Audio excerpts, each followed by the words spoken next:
Hello everyone, स्वागत है आप सबका इस डेली वोकैबुलरी सीरीज की आज की वीडियो में। अगर आपको ये वीडियो पसंद आए तो इसे लाइक ज़रूर करें, शेयर करें अपने फ्रेंड्स के साथ में जो कोई भी एग्जाम दे रहे हैं। ये जो वोकैब की वीडियो है प्लस जो भी मैं ग्रामर की वीडियोस बनाता हूँ वो किसी भी एग्जामिनेशन में आपको काम आने ही वाली है, तो आप उसको चेक कर सकते हैं। उसको चेक करने के लिए डिस्क्रिप्शन में लिंक है सभी प्लेलिस्ट और वीडियोस के, आप वहां से चेक कर सकते हैं, या फिर इस वीडियो के एंड में आपको जब वर्ड ऑफ द डे मैं करवाऊंगा तो उसके ऊपर आई बटन में भी लिंक मिल जाएगा। तो चलिए फटाफट स्टार्ट करते हैं। लेकिन अगर आपने चैनल को अब तक सब्सक्राइब नहीं किया है तो सब्सक्राइब कर लीजिए, बेल आइकन को जरूर दबा देना जिससे आपको सुबह वीडियो के अपलोड होते ही नोटिफिकेशन मिल जाएगा। चलिए तो फटाफट स्टार्ट करते हैं अपनी इस आज की वीडियो को। एक और चीज़ उससे पहले, इस वीडियो की पीडीएफ के लिए अगर आपको चाहिए तो आप इसके टेलीग्राम चैनल को ज्वाइन कर सकते हैं। आप इस टेलीग्राम चैनल को ज्वाइन कर सकते हैं। तो देखते हैं हमारा पहला जो वर्ड है वो है डिसमेंबरमेंट। ठीक, यहाँ पे क्या है, the deception, disappearance and dismemberment of Anwarul Azim Anar. ठीक, ये बांग्लादेश के कोई मंत्री वगैरह हैं, मतलब थे, इनकी डेथ हो गई थी, इनके डिसेप्शन हुआ इनके साथ में, ये डिसअपियर हो गए और डिसमेंबरमेंट हुआ इनका। तो हम देख लेते हैं कि ये जो डिसमेंबरमेंट है इसका मीनिंग क्या होता है। देखिए, डिसमेंबरमेंट आप कैसे बोलोगे, किसी इंसान के ना लिम्स को काटना, मतलब हाथ पैर पूरी बॉडी को जब आप काट दोगे, हाथ पैरों की बात होती है वैसे लिम्स, तो उसके लिए हम वर्ड यूज करते हैं डिसमेंबरमेंट का। ठीक, मैं आपको लिख के बता देता हूँ। Cutting of a persons limbs, तो इनको ना काट दिया गया था पूरी बॉडी को, तो इसलिए यहाँ पे डिसमेंबरमेंट वर्ड यूज हुआ है। ठीक, इसके लिए आप और क्या क्या चीजें लिख सकते हो, ये तो चलो इससे रिलेटेड था इसलिए हो गया। इसके अलावा जो आप चीजें लिख सकते हो इस वर्ड के साथ में, वहां पे क्या बोल सकते हो आप इसको, एक्शन ऑफ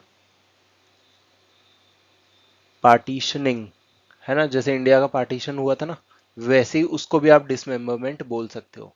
ठीक, या फिर इसको और क्या लिख सकते हो, डिवाइडिंग अप। तो इसके जो भी मीनिंग्स हो सकते थे वो मैंने आपको इसमें एक्सप्लेन कर दिया। मुझे उम्मीद है आपको ये समझ आ गया होगा और ये वर्ड याद रहेगा। अगर आप इसको इस स्टोरी के साथ में याद रखेंगे ना तो आपको ज़रूर याद रहेगा। अब देखते हैं कौन सा पार्ट ऑफ स्पीच है। देखिए, इसको आप बोलोगे नाउन। ठीक, ये है हमारा नाउन। अब देख लेते हैं इसके सिनोनिम्स क्या रहने वाले हैं। देखिए, एक तो हो जाएगा डिस्लिम, पहला सिनोनिम हो जाएगा हमारा डिस्लिम। उसके बाद में दूसरा जो आप बोलोगे इसको डिसमेंटल बोल सकते हो। सेम ही तरह के वर्ड्स है, सबका सिमिलर मीनिंग है, इसीलिए ये हमारे क्या है, सिनोनिम्स। इसके बाद में हम देख लेते हैं इसके एंटोनिम्स क्या क्या है। अब ये सब क्या हो रहा है, अलग करने की बात हो रही है, तो उसका उल्टा क्या हो जाएगा, कनेक्ट। ठीक, कनेक्ट के बाद में आप क्या बोल सकते हो, कंबाइन। फिर ज्वाइन भी कर बोल सकते हो, रिपेयर भी बोल सकते हो। ठीक है, ये सारे क्या है, इसके एंटोनिम्स है। तो जो नेक्स्ट वर्ड हमारा रहने वाला है वो है सेंस। ठीक, यहाँ पे क्या है, हीरो सेंस अ केप, मतलब हीरो सेंस अ केप। इसको अब कैसे बताऊं मैं आपको, इसको मीनिंग बताना पड़ेगा, उसके बाद पता लगेगा कि केप को कैसे डिफाइन कर रहा है या कैसे कनेक्ट कर रहा है हीरो के साथ में। ठीक, तो अब हम देख लेते हैं ये जो सेंस है इसका मीनिंग क्या रहने वाला है। देखिए, हीरो, इसको आप सेंस को क्या बोलोगे, विदाउट, है ना, आसान सा हो गया। अब समझ आ जाएगा, हीरो विदाउट अ केप। देखिए, हम हीरो को किससे, केप को किससे एसोसिएट करते हैं, हीरो के साथ में, जो हीरो केप पहन के आता है। ठीक, तो ये जिसकी भी बारे में बात हो रही है आप आर्टिकल पढ़ सकते हो, उसमें क्या है, ये ऐसे हीरो है जो कि विदाउट अ केप है, मतलब जो नॉर्मल इंसान, जो रियल लाइफ में हीरो होते हैं वो केप के बिना होते हैं। बाकी जो मूवीज वगैरह में जैसे बैटमैन है, तो बैटमैन के पीछे आप देखते हो ना वो जो पर्दा सा उड़ता रहता है, उसको आप केप बोलोगे। तो यहाँ पे एक तो विदाउट हो जाएगा, इसके अलावा आप इसको डिवॉइड बोल सकते हो। ठीक है, ये इसका सिनोनिम भी हो जाएगा। अब देख लेते हैं कि इसके सिनोनिम्स क्या क्या रहने वाले। एक तो आपको डिवॉइड बता ही दिया मैंने। ठीक, उसके बाद आप क्या बोल सकते हो, लैकिंग। जब कोई चीज में नहीं होती कोई चीज तो उसको लैकिंग हो जाती है उसकी, है ना। उसके बाद vacant, void, void better word है, वेकेंट आप समझ जाओगे। ठीक, तो ये हमारे क्या होने वाले हैं, सिनोनिम्स होने वाले हैं। अब इसके एंटोनिम्स देख लेते हैं, एंटोनिम्स क्या क्या है हमारे इसके साइंस के। वो हो जाएगा कंप्लीट, कंप्लीट हो गया, फिल्ड हो गया।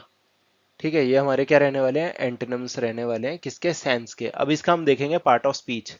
पार्ट ऑफ स्पीच ये क्या है, एक तरह से केप, है ना, कि हीरो विदाउट अ केप, तो क्या बता रहा है, क्वालिटी बता रहा है। तो अगर क्वालिटी बताई जाएगी तो उसको हम क्या बोलेंगे, एडजेक्टिव्स। ठीक, तो चलिए अब देखते हैं अपना नेक्स्ट वर्ड। तो जो नेक्स्ट वर्ड रहने वाला है हमारा वो है डॉन्टिंग। यहाँ पे क्या लिखा हुआ है, कवरिंग, ये ना किसी रिपोर्टर ने ये बात बोली है, ठीक है, ये आर्टिकल एक रिपोर्टर ने लिखा है, covering the Lok Sabha elections for the first time, पहली बार, कैन बी इक्वली थ्रिलिंग, मतलब थ्रिलिंग मतलब बहुत मजा है जिसमें, एंड डॉन्टिंग मतलब ये तो समझ आ गया कि ये जो दोनों वर्ड्स है ये ऑपोजिट रहने वाले हैं। ठीक, तो आपको पता लग आइडिया लग गया होगा कि अगर कोई चीज थ्रिलिंग नहीं है तो वो डॉन्टिंग है, और डॉन्टिंग का मीनिंग क्या होगा। देखिए डॉन्टिंग को आप क्या बोल सकते हो, इसको आप बोलोगे making you feel slightly frightened और worried about your ability to achieve any something, है ना। कि जैसे ये जो भी रिपोर्टर है ये, इनकी जो एबिलिटी है उस पे शक होना कि क्या मैं ये लोकसभा इलेक्शंस को कवर कर पाऊंगा अच्छे से, है ना। आप कोई एग्जाम दे रहे होंगे तो एक बार के लिए आपके माइंड में भी आया होगा कि हाँ भैया क्या मैं ये एग्जाम क्लियर कर सकता हूँ, तो इसलिए ये क्या हो जाएगा आपके लिए डॉन्टिंग हो जाएगा। ठीक है, इसको मैं लिख देता हूँ, मेकिंग यू फील स्लाइटली, क्या स्लाइटली फ्राइटेंड,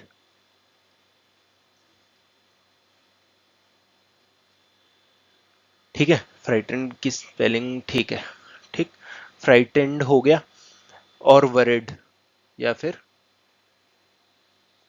वरिड हो जाओ किस चीज के लिए, अबाउट योर, आपकी क्या एबिलिटी, कौन सी एबिलिटी, टू अचीव समथिंग। ठीक, तो ये क्या था, रिपोर्टर को एक तरह से फील करवाना कि क्या मैं ये चीज कर पाऊंगा कि नहीं कर पाऊंगा। ठीक, तो अब देख लेते हैं इसका पार्ट ऑफ स्पीच क्या होगा। देखिए ये हो जाएगा एडजेक्टिव, क्वालिटी बताने वाले वर्ड्स। ठीक, अब इसके हम देख लेते हैं सिनोनिम्स क्या क्या रहने वाले हैं डॉन्टिंग के। एक इंटिमिडेट करना हो जाएगा,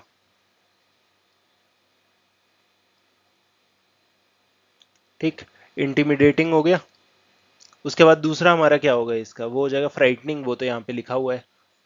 और फिर हम लिख सकते हैं स्कैरिंग। ये क्या है, हमारे सिनोनिम्स है। अब देख लेते हैं कि इसके एंटोनिम्स क्या रहने वाले हैं। देखिए एंटोनिम्स में इसका उल्टा हो जाएगा प्लीजिंग, जो अच्छा लगे, ठीक है। उसके बाद डिलाइटफुल,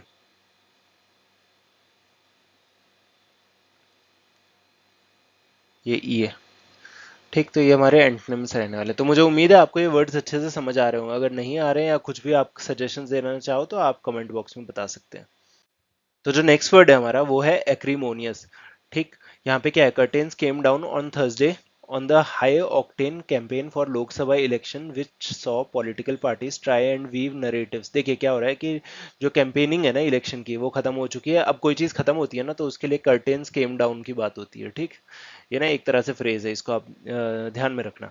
और ये जो वर्ड है एक्रीमोनियस, ये ना बहुत इंपॉर्टेंट वर्ड है, इसको आप कहीं पे नोट भी जरूर कर लिए, पीडीएफ आप जरूर ले सकते हैं, लेकिन इसको नोट करके भी रखिए, ये जरूर आएगा।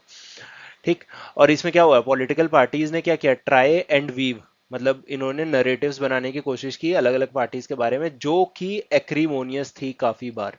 तो हम देखेंगे कि एक्रीमोनियस क्या होता है, over issues ranging from caste religion reservation and citizenship. ठीक है, तो आइडिया आपको लग चुका होगा। अब हम देखेंगे कि जो हमारा ये एक्रीमोनियस वर्ड है इसका मीनिंग क्या होता है। देखिए इसको आप क्या बोलोगे, बिटर बोल सकते हो, है ना, जो अच्छा ना लगे, कोई चीज अच्छी ना हो, या फिर नेस्टी इन बिहेवियर।